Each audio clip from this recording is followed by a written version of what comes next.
Al Derecho y al Revés, un programa de radio que aborda diferentes temas con una perspectiva amplia y siempre fomentando el debate respetuoso de posturas diversas.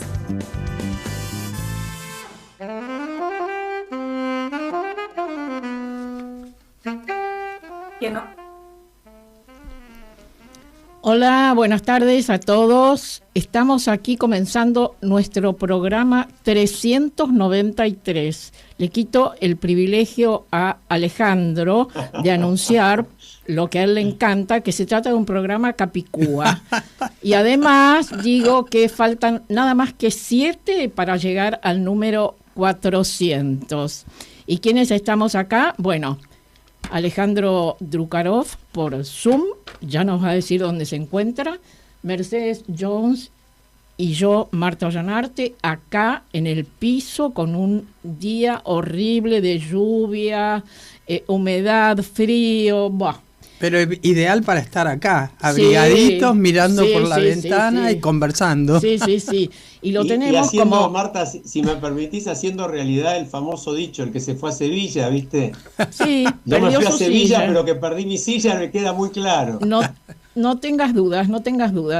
Y tenemos en la operación técnica a Leo Justi y en la producción a Fede Politi. Y los teléfonos, tomen papel, lápiz, anoten y llámenos, son 3987-4117 o 4118 y el WhatsApp 11-5575-9133. Bueno, acá, como les decía, llueve, está fresco, un tiempo bastante desagradable, pero no sabemos cómo estará en Córdoba, ¿no? En Córdoba quisiéramos saber que nos cuente nuestra invitada que vos, Alejandro, vas a presentar. Un placer presentarla a Alejandra Conti. Alejandra es politóloga, de Ciencias Políticas en la Universidad Católica de Córdoba, periodista especialista en política internacional, máster en periodismo internacional en la City University de Londres, mirá qué casualidad, me suena a esa ciudad, y diplomada en estudios internacionales de la Escuela Diplomática de Madrid. Pero además de trabajar en muchos medios periodísticos, Alejandra tiene una particularidad como periodista. Yo creo que debe ser, si no la única, debe estar ahí en el top 3 de los periodistas que más estuvieron en Malvinas. Estuvo 6 veces en Malvinas, se especializó en ese tema y es autora de un libro interesantísimo, El lugar más amado y desconocido por los argentinos, título desafiante, publicado el año pasado, en realidad en 2023, si mal no recuerdo, junto a Sergio Supo. A Sergio Supo, otro colega cordobés también y conocido periodista. Alejandra, ¿cómo te va? Buenas tardes. Buenas tardes Marta, Mercedes, Hola. Muchísimas gracias por la invitación. Hola. Córdoba no llueve, pero está frío, desapacible, nublado, oscuro, pero a mí me encanta, así que estoy muy contenta y muy contenta de estar acá con ustedes. Bueno, yo rompo el fuego, si les parece, porque justo acabamos de cumplir un nuevo aniversario doloroso de Malvinas, y vos, Alejandra, tenés un conocimiento muy particular, cubrís el tema hace más de 30 años. Decinos, ¿cómo ves el conflicto de Malvinas hoy y qué pensás de las declaraciones del presidente el pasado 2 de abril? ¿Tienen alguna utilidad? ¿No la tienen? ¿Cómo ves la perspectiva para la Argentina respecto de Malvinas? Bueno, pregunta desafiante porque estás englobando muchas cuestiones en una sola. Mira, el conflicto yo lo veo estancado diplomáticamente desde te diría que desde hace 43 años que estamos más o menos parados en el mismo lugar, con avances y retrocesos, con contradicciones, con actitudes pro diálogo con Gran Bretaña, con actitudes absolutamente contrarias a cualquier tipo de diálogo. Si hay una política de Estado respecto de Malvinas, no veo cuál es, a lo sumo que nos limitemos a considerar política de Estado, mantener el tema en los foros internacionales y poco más que eso. Y en la enseñanza en las escuelas y en poner carteles en los caminos y hacer cursos para los empleados públicos para que aprendan aún más de Malvinas de lo que aprendimos en la escuela secundaria. Veo que me preguntabas por las palabras de Milei. La verdad, desafortunado que no haya una línea que se siga más o menos coherente. Los gobiernos, si bien te digo con todas las contradicciones, han coincidido en no poner a los isleños en la mesa de negociación. Es una estrategia que sigue Argentina, bien o mal, es la estrategia. Y de golpe estas palabras de Milei causan mucha confusión, porque uno se preguntaría, bueno, pero entonces quiere decir que están en la mesa o no están en la mesa de diálogo. ¿Cómo es esto? ¿Nos conviene o no nos conviene? Y a mí, inmediatamente cuando escuché las palabras de Milei, pensé, pero ¿esto es una estrategia de Cancillería que nunca fue anunciada o es una iniciativa personal de Milei? Y al mismo tiempo vos escuchabas a Victoria Villarruel a 3.000 kilómetros de distancia hablar en sentido completamente contrario, poco menos que justificando la guerra, diciendo que muchas de las cuestiones o acusaciones que se hizo a los militares por el maltrato a los conscriptos no eran ciertos, que se quería dejar mal parada a las Fuerzas Armadas, una serie de afirmaciones que realmente no escuchábamos en democracia, prácticamente no escuchamos en democracia, así de sencillo. Así que, bueno, globalmente te diría que esto es más o menos lo que me parece a mí, mucha contradicción, no veo una política de Estado clara y no veo una acción diplomática que se sostenga en el tiempo con una línea clara, una dirección clara. Yo quiero comentarles algo. En el año 1982 yo estaba viviendo en Uruguay. Desde fines del 76 volví a Argentina en comienzos del 83 y tenía vínculo epistolar continuo con amigos que estaban en el exterior y acostumbraba a escribir cartas, escribir las cosas que yo veía, las cosas que leía de Argentina. Siempre me interesó lo público, siempre me interesó la política. En determinado momento me di cuenta, a través de esas cartas que estaba escribiendo, que estaba contando cosas que iban mucho más allá de mi cotidianeidad. Entonces, ¿qué hice? Me compré una máquina de escribir y cada carta que escribía lo hacía con carbónico. Y entonces ahora puedo rescatar cosas que escribí en aquella época. Y entre otras, por ejemplo, yo recuerdo que les decía a mis amigos, porque recibíamos los diarios argentinos a mediodía, pero por la mañana temprano habíamos recibido los diarios uruguayos. Los diarios uruguayos fundaban sus noticias en agencias internacionales, los argentinos en agencias argentinas. Eran historias absolutamente distintas. En una era los vamos a reventar, vamos ganando, y en otra, las agencias internacionales, es una derrota segura. Y bueno, en ese mare magnum de noticias y de hipocresía, pasaron los meses, bueno, con el resultado que conocemos, ¿no? Marta, ¿puedo leer un párrafo mínimo de una de esas cartas que vos escribías? Porque bueno, yo entiendo que todos hablamos de Malvinas, por lo menos los que estamos en las pantallas, conociendo lo que pasó porque lo vivimos, pero hay mucha gente joven que no sabe de qué estamos hablando, no entiende. Cuando Marta en el auto, cuando veníamos para acá, me dijo, mira, esto que acaba de comentar para todos, y yo me puse a leer en la carta esta, me quedé, en el segundo párrafo, me quedé impactada, porque dice, esto yo lo viví, a mí me pasó, y querría que la audiencia lo escuche.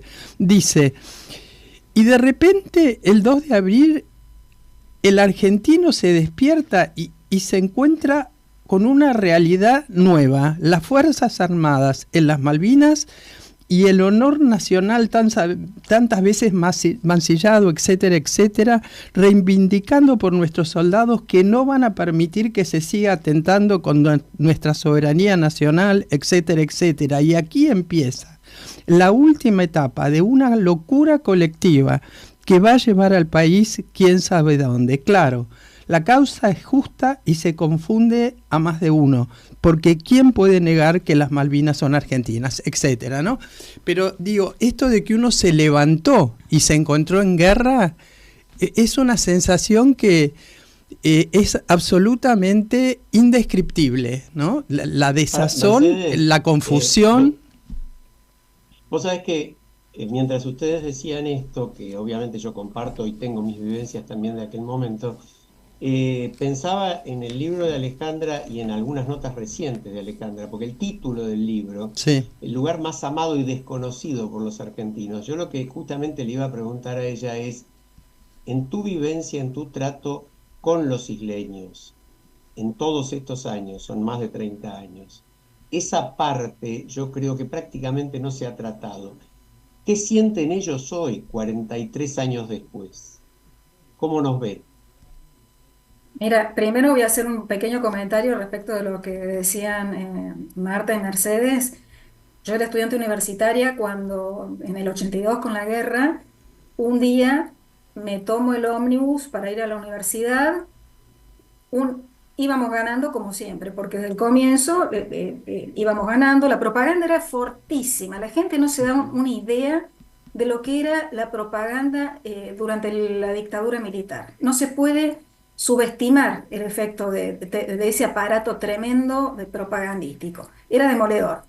Me subo al colectivo, íbamos ganando. Me bajo en la facultad, una hora después, habíamos perdido. O sea, nos habíamos rendido, Sí, nos sí, tal habíamos cual, rendido. tal cual. Entonces y hoy uno lo cuenta y te dicen, no, no puede ser. Sí puede ser y fue así. Y la gente común, la que no tenía llegada al mundo político, mis padres, era mi papá comerciante, mi mamá ama de casa, no estaban vinculados con la política de ninguna manera, estábamos muy aislados de saber lo que realmente sucedía. Pero bueno, eso es mi experiencia respecto de ese punto. Lo que me preguntabas vos, Alejandro, nosotros pusimos ese título al libro adrede porque cuando volvimos de Malvinas, cuando la gente nos encontraba y nos preguntaba cosas sobre nuestra experiencia, sobre las islas, o- es lo que me pasó a mí las 6 veces que fui. Las preguntas que me hacen en general denotan un profundo desconocimiento de la realidad. Es decir, se conoce la consigna, pero no se conoce la realidad, no se conoce la historia, no se conoce cómo es el territorio, el clima, no se conoce que hay gente viviendo ahí, qué son esas personas. El otro día, inclusive, viendo un video de Instagram de un grupo, bueno, perteneciente a una agrupación política muy militante, decían los presentadores. Los isleños son argentinos con una falla de origen. No saben que son compatriotas nuestros. Y eso, además de ser supremamente autoritario, ¿no? Desmerecer la sensatez de los demás y los sentimientos nacionales de otro, es un profundo desconocimiento. Y por eso pusimos el título, también porque es contradictorio amar lo que uno no conoce. Se ama en general lo que uno conoce, no lo que desconoce. Entonces, ¿sobre qué base se ama ese territorio desconocido? Sobre el desconocimiento y por ahí mucha propaganda. Claro. Y respecto de los isleños, yo te diría que yo noté, y todos los que fuimos durante todos estos tiempos, todos los colegas que hemos ido, mi primer viaje fue en el 99. Yo había ya tenido contacto antes con ellos, desde el 94. En esa época vinieron dos isleños, un chico y una chica, muy formados políticamente. Vinieron a hacer una gira por Argentina, a hablar con periodistas, a dar charlas en las escuelas, a explicar por qué ellos no querían ser argentinos. Te digo que era todo un desafío, ¿no? Eran dos chicos jóvenes en esa época, más o menos de mi edad. Y yo como periodista los conocí. Y ahí tuve el primer vistazo de quiénes eran estas personas tan desconocidas, ¿no? En el 99, cuando voy por primera vez a las islas, me encuentro con que los isleños, que son británicos, culturalmente británicos, étnicamente británicos y militantemente británicos, aunque vivan en las islas que nosotros consideramos argentinas, aunque yo crea que las Malvinas son argentinas, eh, y fueron muy cordiales y muy curiosos. Ellos querían saber, por un lado, cómo éramos nosotros, 16 años después de la guerra, cómo eran los civiles argentinos, ya que solamente habían conocido a los militares, y por otra parte querían mostrarnos su bienestar, su progreso. Gente que me decía, yo estaba destinado a ser un pastor de ovejas y mira ahora, soy un profesional, tengo un título universitario, tengo un máster, me dedico a tal negocio, estoy en la administración pública. Eso se fue diluyendo, esa cordialidad y esa curiosidad se fueron diluyendo con el paso del tiempo, hasta que en 2007, que fui 3 veces en el 99, fui una vez en el 2007, una vez en el 2012, y finalmente en el 2022, que fue la última vez que fui por Cadena 3, las primeras veces había sido por La Nación, me encontré con que no quieren saber nada, no quieren saber nada porque ya se dieron cuenta de que los periodistas no vamos a asumir su posición eh, en nuestro país. No vamos a ir diciendo, a decir los isleños tienen razón, démosle no es nuestra función y aunque lo creamos, como periodistas no vamos a hacer eso, que no lo creo. Pero bueno, y entonces eso se ha vuelto en una cuestión mucho más hostil. A la vez, durante el kirchnerismo ellos persiguieron mucha hostilidad de los distintos gobiernos kirchneristas, principalmente el último de Cristina. Cristina lo llamó ocupas en un determinado momento, en un discurso. Y se han vuelto, sobre todo en las redes, donde uno ya sabe que en las redes encuentra a las expresiones más radicalizadas de una sociedad, de nuestro lado y del lado de ellos también. Bueno, han volcado toda su frustración y su hostilidad por lo que ellos entienden. Argentina no comprende que debe renunciar al reclamo de soberanía. Y no entienden, y cuando uno les dice, miren, eso no va a suceder, eh, bueno, la verdad que se molesta muchísimo con uno que va ahí, ¿no? Alejandra, es muy interesante cómo vos vas contando tus distintos viajes y cómo en pocos párrafos contás cómo se va deteriorando esa impresión que tiene el malvinense del argentino, de los argentinos. También hay una referencia a lo que ocurrió en los primeros años de la década del 70, donde, no sé si coincidirás, yo creo que fue el momento en que existía la posibilidad de llegar a un arreglo con Inglaterra.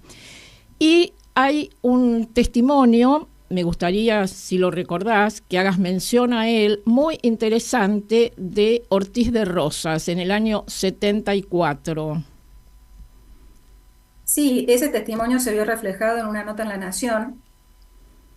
Ortiz de Rosas aseguraba que un enviado, perdón, del Foreign Office había llevado al gobierno de Juan Domingo Perón en esa época, en el año 74, una propuesta de un condominio para posteriormente firmar un acuerdo de concesión a largo plazo que podría llevar, quién sabe, a la renuncia a la soberanía por parte de Gran Bretaña y la cesión de la soberanía argentina, pero a muy largo plazo. De esos envíos hubo varios registrados, al menos 3 antes del que nombraba Ortiz de Rosas. Eran funcionarios del Foreign Office que venían, sondeaban cómo estaba el ambiente, veían, cuando volvían a Gran Bretaña, 2 o 3 anteriores a ese, presentaban la propuesta en el Parlamento y generalmente eran rebotados, pero de muy mala manera. Pero existían los sondeos. Y a mí no me extraña que eso que dice Ortiz de Rosa haya sido cierto, por más que no hay documentos escritos al respecto, no han quedado. ¿Cuál fue el tema? Que se le hace esta propuesta a Perón poco tiempo antes de que él enfermara gravemente y muriera. Y después del fallecimiento, Isabel Martínez, lógicamente, consciente de que no tenía espalda política para sostener semejante empresa, la deja de lado. Porque los ingleses también se habían dado cuenta de que si había alguien con la autoridad como para llevar adelante ese tema y hacer las concesiones que habría que haber hecho, porque no iba a ser gratis eso, solamente Perón podría haberlo hecho. Y bueno, y esa posibilidad se diluyó en la nada.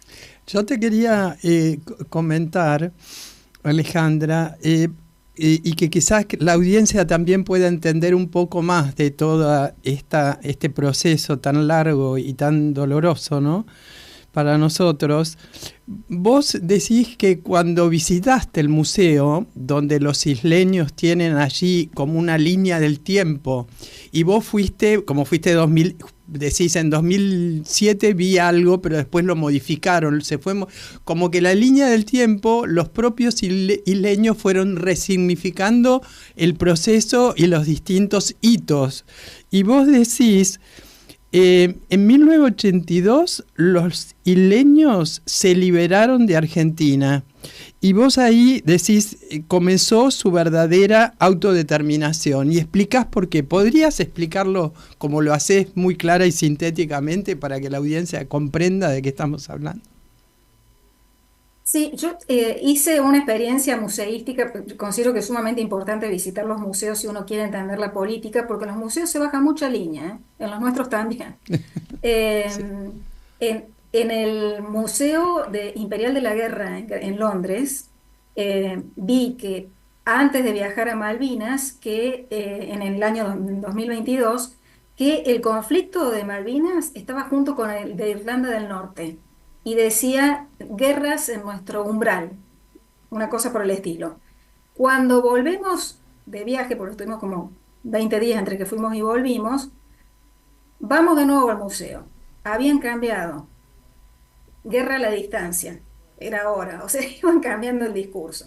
En el Museo de las Islas hay una línea de tiempo, que es esa quizá a la que te referís, sumamente interesante. Esa en realidad la detecté en este último viaje, en el otro no la había visto así tan claro. Era una línea de tiempo que tenía como fechas claves los años 71, 74 y 82. 71 cuando se acuerda o se hace el acuerdo de comunicaciones con Argentina, que es cuando Argentina, a lo que se refería Marta anteriormente, estuvo más cerca de poder hacerse cargo de las islas, porque empezábamos a enviarles bienes, combustibles, correo, vuelos, la posibilidad de que estudiaran y se atendieran acá en los hospitales del continente, bueno, una serie de cosas que nosotros lo veíamos como beneficios. Ellos siempre con desconfianza, pero aprovecharon el momento. El 74, ellos lo marcan con una sola frase: Gran Bretaña anuncia que deja de enviar combustible a las islas.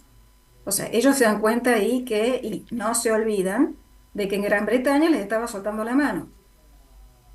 Año 82, describen brevemente la guerra y finalmente es derrotada por las fuerzas británicas. Las islas Falklands se liberan de la opresión argentina. Es muy significativo eso. Ellos, la verdad, la memoria que tienen, dejan claro que no se olvidan de las cosas. Y eso que les decía de remarcarle a los ingleses, casi nos sueltan la mano, así como en el año 81 les quitaron el estatus de ciudadanos de pleno derecho y se lo volvieron a reponer, ¿no? Claro, y se lo volvieron a reponer en 1983. Claro. O sea, la guerra los benefició en todo sentido a los isleños. Y hablas de la pesca también, ¿no? Y cómo ellos elevaron su nivel socioeconómico gracias a la guerra.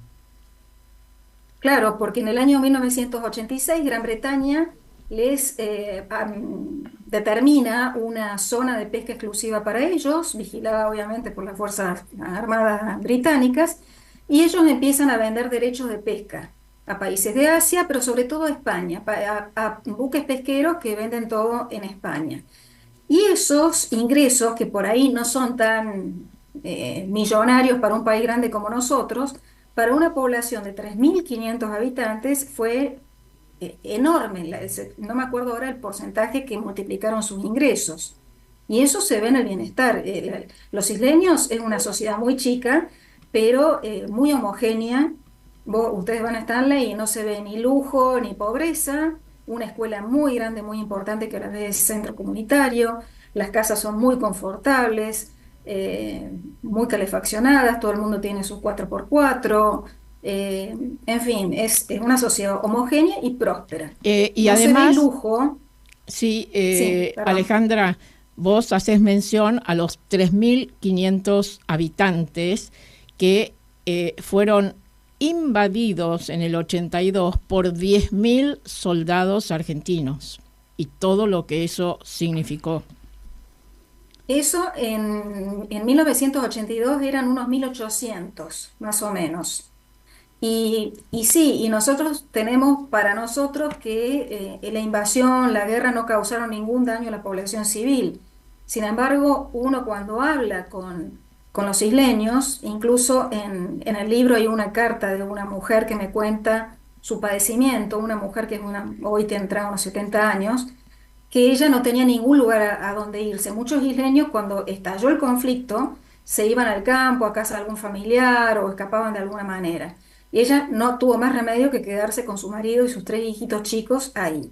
Y fueron las bombas, los bombardeos, el desfile de heridos, lo sufrió muy en carne propia, porque era todo muy cerca, no era que la guerra transcurría como nos pasó a nosotros a 2000 kilómetros, 3000, 5000, lo que sea.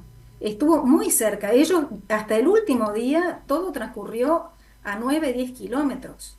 Y no sabían si ganaban unos u otros. Y tenían terror de que si Argentina ganaba la guerra, la dictadura tomara las medidas que tomaba acá con los civiles y que ellos conocían perfectamente. Ellos sabían perfectamente que acá había desaparecidos, torturados, bebés robados, y tenían mucho miedo de que eso les ocurría. Y nosotros, a toda esa parte, como nosotros ignoramos a los isleños porque no son parte de la conversación y no nos conviene, ignoramos la parte humana. Y yo tengo poco menos que pedir disculpas por darle voz a los isleños, como nos pasa a los que viajamos cada vez que viajamos y entrevistamos a los isleños, y los comentarios de los lectores, de los medios o de los oyentes de la radio son horribles, porque no se puede hablar de que ahí hubo gente que tiene un pésimo recuerdo de la guerra, que vivió la guerra, la padeció, encontró después de volver del campo cuando nos rendimos, encontró su casa saqueada, porque fue un desastre el que quedó después de la retirada de Argentina. Últimamente no se puede decir que nos rendimos, por ejemplo, hay que decir el cese de conflicto. No podemos decir excombatientes, hay que decir héroes. No podemos Y de alguna, decir... Alejandra, y de alguna manera todo esto que vos contás es lo que decís. 43 años después no hemos avanzado un centímetro hacia el objetivo de recuperar las islas, ¿no? Yo diría... Creo que esta sería la conclusión. Yo diría que hemos retrocedido como en esa y como en otras cosas. Y yo quiero decir, ya nos vamos despidiendo, pero quiero decir que hoy hemos dedicado este programa con Alejandra Conti al tema Malvinas. Pero Alejandra escribe columnas en La Nación, en Mujeres y Compañía y en otros medios que serán parte de un próximo programa al que con seguridad la vamos a invitar. Adhiero, me quedé con un montón de preguntas de otras notas. Totalmente. Y varias, Marta, que de las que hemos hablado en el programa sin estar Alejandra presente. Exacto. Como por ejemplo, por solo mencionar una, la de que define que hacen falta en este momento 134 años para lograr... Sí, la comentamos en el programa. Sí. Y yo aclaré que hace 30 años, cuando yo escribí sobre ese tema, hacían falta 450 años. Así que hemos avanzado bastante en estas últimas décadas. Falta un montón todavía, 134, Así pero de es. 450 a 134, bueno. Nos vamos entonces ahora a una pausa musical con nuestra... Muchas gracias, Alejandra. Te agradecemos muchísimas gracias a ustedes. Muy contenta de poder participar. Con nuestra entrañable María Elena Walsh. Tendríamos que escuchar todos los días esta canción de María Elena, El mundo del revés. A destacadas personalidades y a otras voces, las de quienes no suelen escucharse en los medios. Al Derecho y al Revés, tu programa de radio. Bueno, retomamos nuestro programa y quiero hacer una mención especial antes de escuchar a nuestro comentarista desde Washington, Marcelo de Jesús. Quiero hacer referencia a una efeméride de hoy. Hoy, 7 de abril, se festeja el Día del Empleado de Correos. Y lo quiero hacer muy especialmente como homenaje a mi padre, que fue jefe de correos en Rojas, provincia de Buenos Aires, y a mi abuelo materno, que fue cartero en esa misma ciudad. Y agrego que cuando se decidió cambiar el nombre al Centro Cultural Kirchner, propuse que fuera el nombre Centro Cultural Correo, como homenaje a todos aquellos que nos repartían cartas, nos traían buenas noticias, a veces no tan buenas, pero que constituían una institución realmente muy valorada en la historia de nuestro país. Marta, y yo diría que también eso ayuda a mantener viva la historia, ¿no? Porque hoy el correo parece una antigüedad prehistórica, pero la verdad, primero que no es prehistórica, sino bastante reciente, y segundo que las comunicaciones no se entienden a lo largo de la historia sin el valor tremendo que tuvo el correo durante tanto tiempo. Sí. Sí. Bueno, yo no digo nada más que hoy es el Día Internacional de la Salud y que después vamos a hacer referencia en otro programa al tema salud, bienestar, etcétera. Ale, vos. No, yo lo que iba a agregar ahí, me parece bárbara la mención al Día Internacional de la Salud, en un contexto en el cual tanto Estados Unidos como la Argentina, por seguir a Estados Unidos, como parece que es la moda en estos últimos tiempos, hablan de abandonar nada menos que la Organización Mundial de la Salud, que más allá de algunos errores, tantas cosas buenas ha hecho y se dejan sin efecto fondos públicos. Bueno, yo después les voy a contar en algún programa posterior, pero a mí me causó una gran impresión, por ejemplo, ustedes saben que estuve en Egipto una semana ahora, me causó una gran impresión ir a una farmacia y encontrar que los remedios, los medicamentos valen la 10ª parte de lo que valen en la Argentina. Y cuando pregunté por qué, me explicaron que era porque el Estado atendía para que la gente pudiera acceder a los medicamentos. Estoy hablando de Egipto, no de Suecia. Bueno, hay mucho para hablar. Hay toda una cuestión ahora en Argentina con los medicamentos, los laboratorios nacionales, o sea que tenemos temas seguros para algún programa. ¿Les parece que vayamos ahora a Estados Unidos y escuchemos la columna de Marcelo de Jesús y después nos metemos en nuestra realidad, que cada vez más le cuesta salir de su asombro? Hola Alejandro, Marta, Mercedes, Carlos. Hoy tenemos una columna fuera de programa, como anunciaba Lelutier cuando hacían un número extra. El motivo es contar cómo se vive en Estados Unidos las últimas medidas económicas tomadas por Trump. Como sabemos, Estados Unidos aplicó en forma masiva aranceles a casi todos los países del mundo, incluyendo a las Islas Malvinas, llamadas Falkland en la presentación que hizo Trump en la Casa Blanca, imponiéndoles nada menos que 42% de aranceles. En la decisión se incluyen países amigos como la Unión Europea, adversarios como China y otros en el medio de esas dos puntas como Vietnam. A ello debemos agregar los aranceles a otros países. Tengamos en cuenta que los socios comerciales más importantes son Canadá, México y China. Lo primero que debemos decir es que Trump es un hombre de palabra. Prometió en su campaña electoral imponer aranceles a los países que se aprovechan de Estados Unidos y ahora lo está cumpliendo. Lo segundo que estamos observando es que prácticamente todo el mundo se estaría aprovechando de este país, a juzgar por la cantidad de países a quienes se les aplican estos aranceles. Es decir, casi todo el mundo se está aprovechando del país más poderoso. A esta paradójica situación, el presidente Trump le atribuye en realidad que Estados Unidos sea cada vez menos poderoso. Pero existen dos razones que ayudan a entender estas medidas del gobierno, y son el déficit comercial y la creciente deuda pública que alcanza ya a 130% del PBI. No solo eso, los intereses anuales de la deuda son hoy más altos que todos los gastos de defensa del país. Eso es para dar una idea de la gravedad de esta situación. Y con este contexto se entiende la idea de reducir el déficit comercial con el exterior y también la reducción del tamaño del Estado, con despidos y eliminación de organismos. Ahora bien, todos estos objetivos en sí mismos no tienen a criterio de esta columna nada ilegal.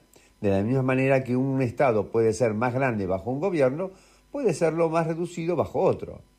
El problema es la manera y los medios escogidos para alcanzarlos.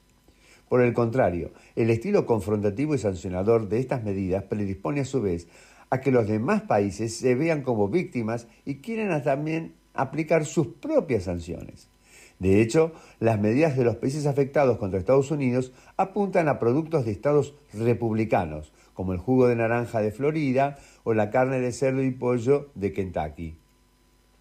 ¿Cuál es el objetivo final de Trump? Es que las empresas se radiquen en el país y con eso evitarán aranceles y se fortalecerá el empleo. Pero esta columna recuerda que en el primer gobierno de Trump se incentivó a empresas norteamericanas a traer producción al país, como lo hizo la legendaria Harley Davidson. Pero cuando Trump puso aranceles a Europa, en Europa le impuso aranceles a las motos, por lo que esa empresa casi no podía exportar. Tal vez desde el exterior se cree que el derrumbe de los mercados y la amenaza de una más alta inflación hagan que el gobierno cambie sus decisiones. A criterio de esta columna, eso difícilmente sucederá. El gobierno tiene una frase que rima y dice short pain, long gain, que traducida sería dolor en el corto plazo y ganancia en el largo plazo. Es decir, el gobierno redobla su apuesta frente al problema. El tema es que no está claro cuán largo es el corto plazo y tampoco está claro en qué consiste el dolor. ¿Serán productos más caros o será desempleo y bancarrota? Con esta columna, para esta columna el corto plazo se debería terminar aproximadamente a fines del 2026, porque en noviembre se renueva toda la Cámara de Representantes y un tercio del Senado. Para entonces debería visorarse la luz al final del camino. Veremos. Los dejo hasta la próxima columna. Bueno, dolor en el corto plazo y alivio en un plazo un poco más extendido. Esto a nivel mundial y también en nuestro país, y vamos a darle la palabra a Alejandro, que debe estar súper ansioso y además con una visión desde lejos más objetiva quizá que la nuestra, que estamos acá leyendo los diarios, mirando acá arriba el televisor, etcétera. Y viendo llover. Y viendo llover.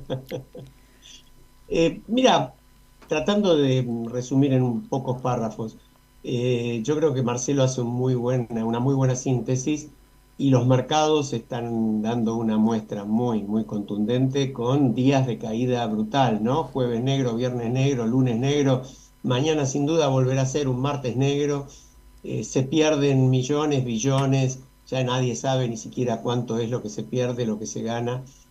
Yo creo que estas medidas tan inconsultas, tan fuera de todo acuerdo, que vulneran decenas de años de construcción de tratados internacionales, de políticas de apertura. Todos los especialistas han coincidido en decir que más allá de los errores, el comercio internacional es lo que generó el enorme crecimiento de la economía mundial en los últimos 30 o 40 años. Bueno, vino Trump y bajó todos los muñecos de una sola vez. Yo creo que el largo plazo del que habla Marcelo en este momento de la humanidad pueden ser 15 días, ¿eh? Es decir, los plazos se abrevian de una manera brutal.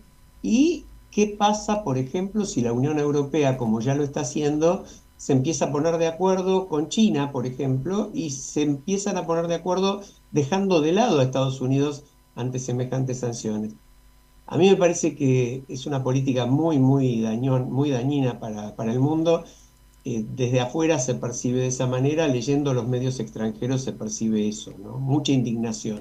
Bueno, vos decís que el largo plazo puede ser para el mundo en este momento 15 días. Imagínate nosotros, cosas que ocurrieron hoy ya son parte de la historia. Hoy, a mediodía, renunció García Mansilla a su condición de juez de la Corte, tratando de mostrar cierta dignidad, pero que no justifica lo ocurrido hasta el momento de la renuncia, cuando en el Senado dijo que no aceptaría ser designado en comisión, cuando dijo que no iba a jurar como ministro de la Corte y lo hizo, bien. Y por supuesto en la renuncia trata de justificar su accionar diciendo que lo que él en realidad quiso fue colaborar con el gobierno, atento que la Corte tenía solo 3 miembros, etcétera, etcétera. No hablemos ahora del hijo. ¿Cuál es tu opinión sobre García Mansilla, Alejandro?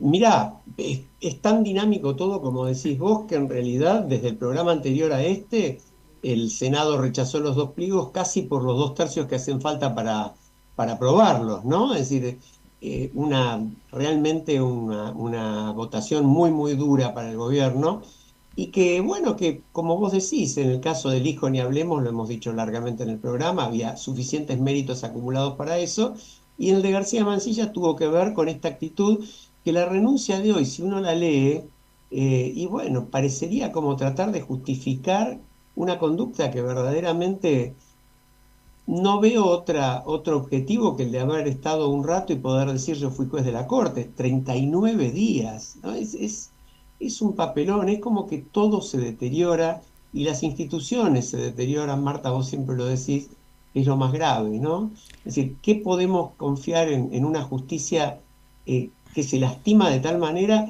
y después una ministra que sale por televisión a decir que en la decisión del Senado, que es quien tiene que votar, le corresponde decidir si son o no son los jueces, es un golpe de Estado? Un golpe de Estado, bueno, sí. Yo lo leía y digo, pero no puede ser. ¿Cómo se animan algunas personas a utilizar determinadas palabras? Las palabras no son forma, son contenido. Y bueno, sin embargo, siguen equivocándose, y bueno, veremos cómo continúa esto. Según nuestro amigo Aldo Isuani, con quien estuvimos cuando presentó su libro, estuvimos con Mercedes, el libro La campana y la banquina, yo creo que lo tenemos que comentar, porque es buenísimo. Más cerca de la banquina. Él habla de 3 escenarios posibles en el futuro. 2 son pesimistas, no quiero ni mencionarlos, pero hay un tercero que es optimista, y él pone fichas a eso, y nosotros también. Un gobierno de coalición, un gobierno que finalmente se ponga las pilas y que trabajen con todos y con la sociedad civil. Esto suena súper difícil, ¿no? Pero es la única manera de acceder a una mejor calidad democrática y a un bienestar general mayor, ¿no? Vos sabés que me gustaría saber qué opina Mercedes, porque ojalá que eso fuera factible, pero la sensación que tenemos, yo miro desde afuera, desde que me fui hace, no sé, 10 días, la dispersión política hacia las elecciones de la capital, por ejemplo, de Cava, las próximas, yo no la vi en 71 años, una cosa tan loca, ¿no? No sé, Mercedes, ¿cómo lo ves vos desde allá? Perdón que antes de darle la palabra a Mercedes, te digo, por si no sabés, ya la provincia de Buenos Aires decidió desdoblar las elecciones y se votaría allí el 14 de septiembre. Ese dato es importante. Mira, Ale, yo lo que pensaba es que durante varios programas, con mucho cuidado y respeto, estuvimos insistiendo en el disparate que eran estas nominaciones de estos 2 jueces para la Corte. Y ahora que eso se desactivó, yo creo que hay que también valorar, en todo caso, después explicar las arreglos y los acuerdos y qué hay detrás de todo lo que sucedió, pero en todo caso celebrar que no sucedió el nombramiento, ¿no? Por más que Mansilla aceptó y tuvo no sé cuántos días, acabas de decir, pero digamos, dejando de lado las 2 figuras en lo que cada uno logró o no, es importante para nuestro país este respiro. Después no sabemos qué nos va a costar esto, pero por lo menos ponerlo en valor y después, en todo caso, analizar un poco más críticamente y estratégicamente cómo fue qué significa este acuerdo, ¿no? Kirchnerismo, PRO, en fin, hay que pensarlo. Lo político en este caso es más coyuntural, pero agregale a lo que vos decís que está muy bien, el éxito para la sociedad civil, que por primera vez dio una respuesta unánime, en particular al caso del hijo, una propuesta muy, muy grave para la justicia argentina, y más allá de que la política y la politiquería, como siempre nos recuerda Marta, haya jugado su rol y las pequeñeces y las inmundicias, pero esa lección, esa participación fuerte de la sociedad civil tiene un valor que hoy hay que reivindicar.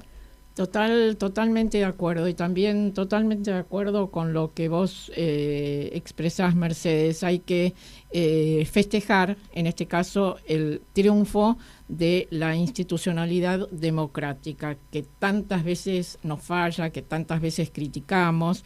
De hecho, hay una nota muy interesante, un reportaje interesante en el diario Clarín de este fin de semana, a Maqueda, el ex juez de la Corte, y justamente habla de la falta de calidad institucional en Argentina, pero también en el mundo.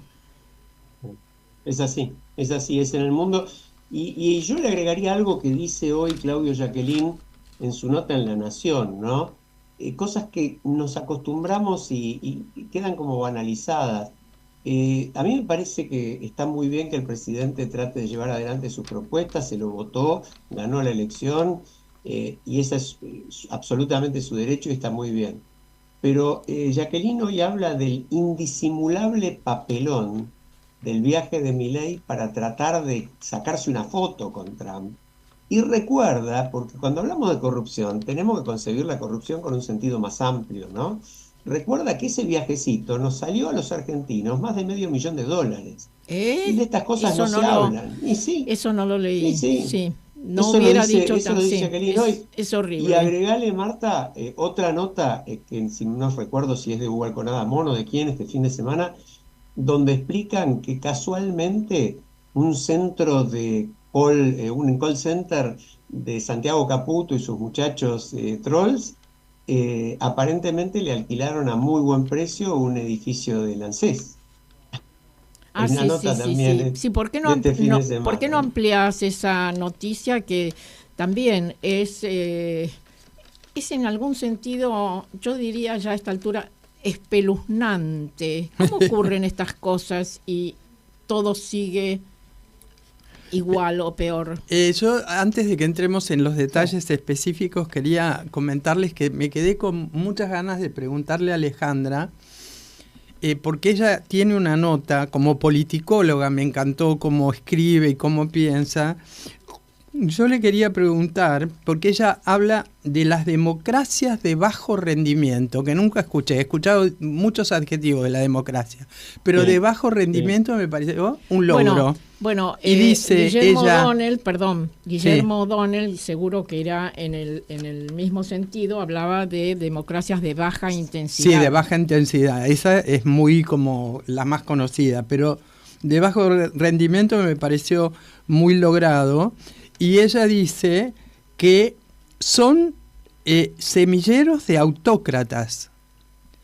Y plantea, no lo voy a desarrollar, pero plantea un poco lo que ustedes están diciendo, ¿no? No con estos ejemplos específicos, pero demuestra que estamos con este tipo de problemas que no son coyunturales, son estructurales, porque estamos en una democracia de bajo rendimiento.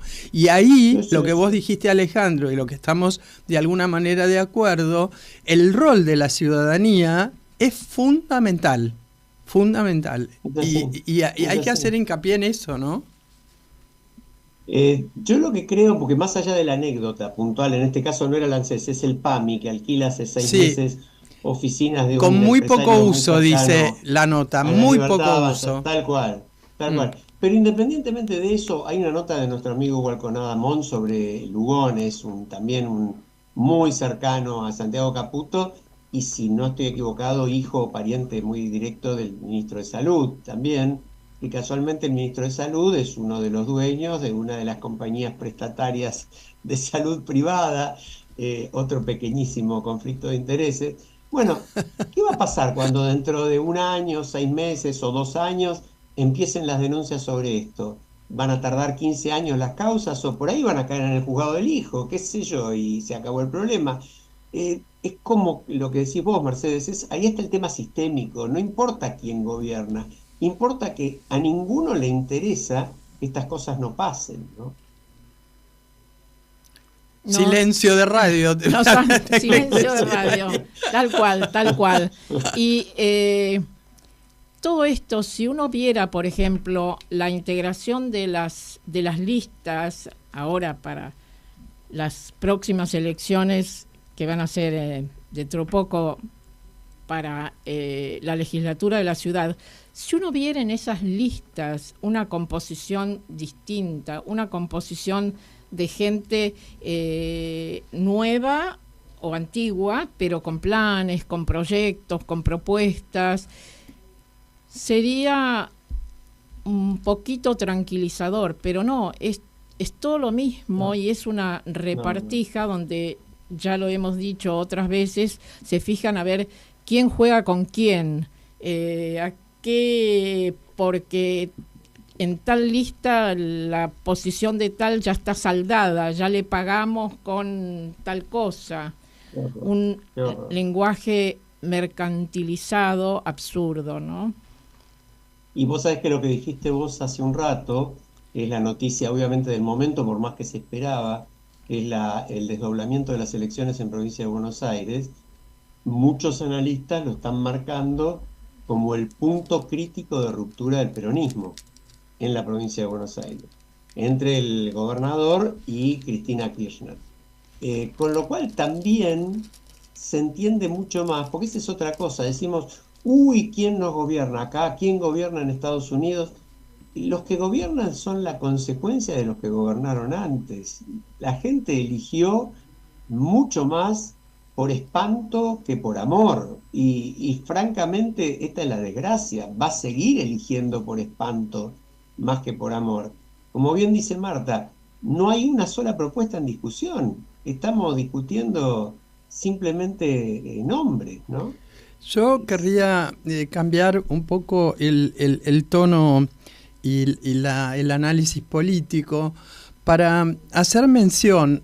Varias veces hemos dicho en las previas que vamos a desarrollar el tema de la solidaridad, pero por diferentes motivos no lo logramos, porque como nuestro país no nos da respiro, siempre hay algo más dinámico y más, por lo menos urgente, no sé si más importante.